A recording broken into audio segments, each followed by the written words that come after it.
नमस्कार दोस्तों, कैसे हैं आप सब। कुछ दिनों से दोस्तों जो हम आप लोगों को वीडियो नहीं दे पा रहे थे, कुछ प्रॉब्लम हो गई थी और अब आप लोगों के पास डेली वीडियो जाएगा और इसके माध्यम से आप जो है हर एक बीमारी के बारे में जानेंगे और समझेंगे कि कैसे बीमारियां हो रही हैं, उसके उपचार क्या है, उसके निवारक क्या है। जो ऑपरेशन होने वाली बीमारी है उसको जो आप लोग बिना ऑपरेशन के कैसे ठीक करें। तो दोस्तों देरी ना करते हुए, अगर आप लोग हमारे चैनल को सब्सक्राइब नहीं किए तो हमारे चैनल को सब्सक्राइब करिए और बेल आइकन को जरूर दबाइए दोस्तों, क्योंकि इससे जो है आपको हमारी आने वाली हर वीडियो का नोटिफिकेशन आप लोगों तक जल्द से जल्द पहुंचेगा, सबसे पहले पहुंचेगा। और दोस्तों कमेंट करके बताएं कि आप लोगों को हमारी वीडियो कैसी अच्छी लगती है और आगे आने वाली वीडियो में आप लोग किस प्रकार की जानकारी जानने के इच्छुक हैं। तो दोस्तों चलिए हम टॉपिक पर आते हैं। आज का हमारा टॉपिक है दोस्तों मोतियाबिंद। देखा जाए तो दोस्तों जैसे लोग जो है 50 या 60 के पार उम्र करते हैं तो मोतियाबिंद अक्सर लोगों में जो है होने की संभावना बढ़ जाती है। तो आज हम उसी के बारे में जानेंगे। कम उम्र में भी होने की संभावना रहती है, तो आज हम उसी चीज के बारे में जानेंगे, पहचानेंगे उसके लक्षण क्या है, उसके जो है शुरुआत कैसे होती है।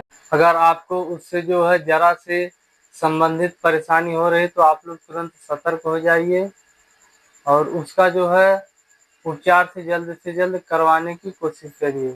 चलिए दोस्तों हम आगे जो है टॉपिक पे आते हैं। मोतियाबिंद होने के दोस्तों तमाम कारण हो सकते हैं। इसको जो है हमने क्रम में जो है जानकारी इकट्ठा की है इसके कैसे होती है।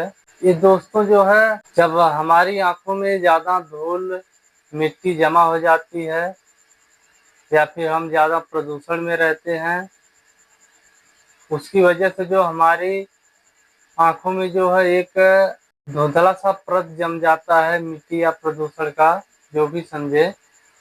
उसका जो है वो हमारी रेटिना के ऊपर जो है एक दीवार नुमा परत बन जाता है और जब वो दीवार नुमा परत हमारे रेटिना पर पड़ जाता है तो उसके बाद जो हमारी रोशनी बाहर नहीं निकल पाती है। जब बाहर हमारी रोशनी नहीं निकल पाती है हमारी आँख की, तो हमें बाहर से देखने में दिक्कत होती है, धुंधला दिखता है या फिर नहीं दिखाई देने की संभावना बढ़ जाती है।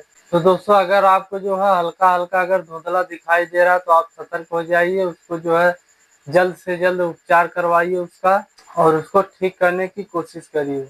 और दोस्तों दूसरा नंबर है, अगर आपकी उम्र ज्यादा हो गई है जैसे 55, 60 या 65 साल हो गई है तो उसमें भी आपको मोतियाबिंद होने की संभावना रहती है।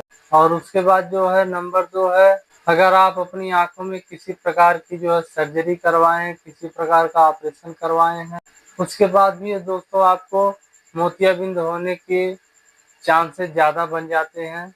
और तीसरा है दोस्तों, अगर आपके परिवार में मोतियाबिंद किसी को हुआ है, आपको भी मोतियाबिंद होने की संभावना ज्यादा बढ़ जाती है। अगर आपके परिवार में किसी को है तो या पहले की किसी को हुई है तो आपको अगर ऐसी दिक्कत अगर थोड़ा बहुत आ रही तो आप भी सतर्क हो जाइए, क्योंकि आपको भी हो सकती है। और नंबर 4 है, अगर आप बहुत ज़्यादा लंबे समय तक धूप में रहते हैं, हमारी आँख की रोशनी क्षीण होने की संभावना बढ़ जाती है, जिससे जो है हमारी आँख एक पतली सी परत पड़ जाती है ज़्यादा धूप में रहने के कारण। उससे भी हमें जो मोतियाबिंद होने की संभावना बढ़ जाती है। और 5वां नंबर है दोस्तों, जिन लोगों को शुगर रहता है, डायबिटीज उनका ज़्यादा बढ़ा रहता है, उनको भी दोस्तों जो है मोतियाबिंद होने की संभावना ज़्यादा रहती है। अगर आपको डायबिटीज है तो उससे भी आपको बचने की आवश्यकता है, सतर्क होने की आवश्यकता है। और उसके बाद 6वां दोस्तों, अगर आप किसी प्रकार की लंबी समय से दवा का इस्तेमाल कर रहे हैं, दवा का सेवन कर रहे हैं, एलोपैथिक दवा का जो है आप सेवन कर रहे हैं, तो उसमें भी आपको मोतियाबिंद होने की संभावना बढ़ जाती है। अगर आप ज़्यादा धूम्रपान का सेवन करते हैं या शराब का सेवन करते हैं तो उसमें भी आपको जो मोतियाबिंद होने की संभावना बनी रहती है। और उसके बाद 8वां है दोस्तों कुपोषण और विटामिन की कमी। अगर आपके शरीर में किसी प्रकार की विटामिन मिनरल्स कम हुए हैं, जिंक की कमी है, या फिर जो है मोतियाबिंद होने की संभावना बढ़ जाएगी। ये रहे दोस्तों जो है इतने मोतियाबिंद अगर आपको हो रही तो इसके जो है ये रहे दोस्तों मोतियाबिंद होने के कारण। और अगर इसमें से किसी भी प्रकार से आपको दिक्कत हो रही है तो आप तुरंत समझ जाइए कि हमको मोतियाबिंद हो गया है। और दोस्तों उसके बाद है कुछ और भी परेशानी होती है जिससे आप जो मोतियाबिंद आपको हो गया तो उसको पहचान सकते हैं। अगर आपको धुंधला दिखाई देता है, दूर से आया व्यक्ति जो है नहीं पहचान में आ रहा है, तो तुरंत आप समझ जाइए कि आपको मोतियाबिंद हो गया है।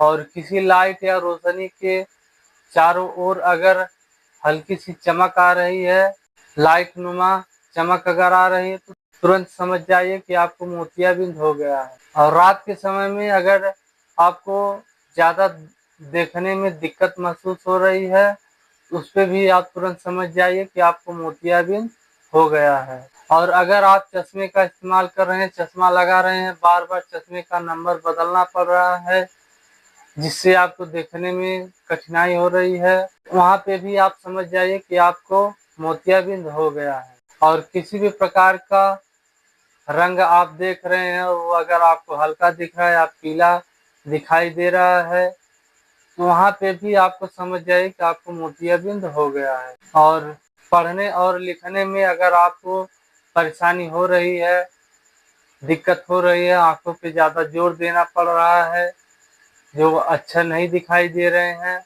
तभी आप समझ जाइए कि आपको मोतियाबिंद हो गया है। तो दोस्तों ये रहे जो है जानकारी, जिससे इस प्रकार से आपको समस्या है तो आप जो है तुरंत पहचान जाइए, तुरंत समझ जाइए कि आपको मोतियाबिंद हो गया है। या आपके परिवार में किसी प्रकार की ऐसी दिक्कत है तो तुरंत आप सतर्क हो जाइए, उनको मोतियाबिंद हो गया है।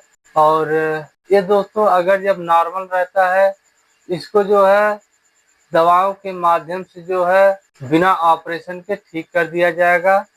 और इसका एकमात्र उपाय है दोस्तों आयुर्वेदिक नेचुरल दवाओं से इसको जो है आप बिना ऑपरेशन के ठीक कर सकते हैं। वहीं पे अगर आप जो है एलोपैथ में जाएंगे तो वहाँ पे आपको जो है ऑपरेशन करने से ही आपको इसमें लाभ मिलेगा। लेकिन दोस्तों अगर आप लोग नेचुरोपैथी में आते हैं, नेचुरल चीज़ों का उपयोग करते हैं, नेचुरल चीज़ों का सेवन करते हैं, तो आपको जो है इससे बिना ऑपरेशन के छुटकारा मिल जाएगा।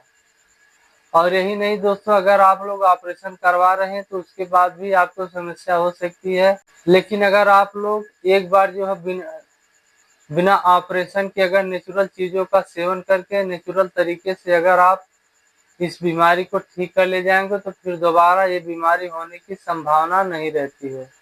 क्योंकि जिस चीज़ की कमी से हमें ये बीमारी हुई रहती है, उस पोषक तत्व का हमारे शरीर में भंडार बन जाता है। और दोस्तों जो पोषक तत्व हमारे शरीर में पूरा रहेगा तो उसकी कमी हमारे शरीर में नहीं होगी, तो बीमारी भी हमें नहीं होगी। तो दोस्तों आज के लिए बस इतना ही। अगर आप लोग जो है इसको नेचुरल तरीके से ठीक करना चाहते हैं, बिना ऑपरेशन के ठीक करना चाहते हैं, तो आप लोग कमेंट में ज़रूर बताइएगा। और आगे आने वाली वीडियो में आप लोगों को बताएंगे कि आप लोग बिना ऑपरेशन के इस बीमारी को कैसे ठीक करें। नेचुरल चीज़ों से, नेचुरल तरीके से इसको ठीक करने का उपाय हम आपको बताएंगे। और दोस्तों अगर आप लोग हमारे चैनल पे नए हैं तो हमारे चैनल को सब्सक्राइब करिए और वीडियो को लाइक करिए, शेयर करिए, कमेंट करिए। और आप लोगों को हमारी वीडियो कैसी लगती है उसके बारे में आप लोग बताइए। और भी किसी प्रकार की जानकारी आप लेना चाहते हैं तो आप कमेंट में जाके कमेंट करके पूछ सकते हैं। आपको जल्द से जल्द उस समस्या पर, उस बीमारी पर जानकारी देने की कोशिश करेंगे।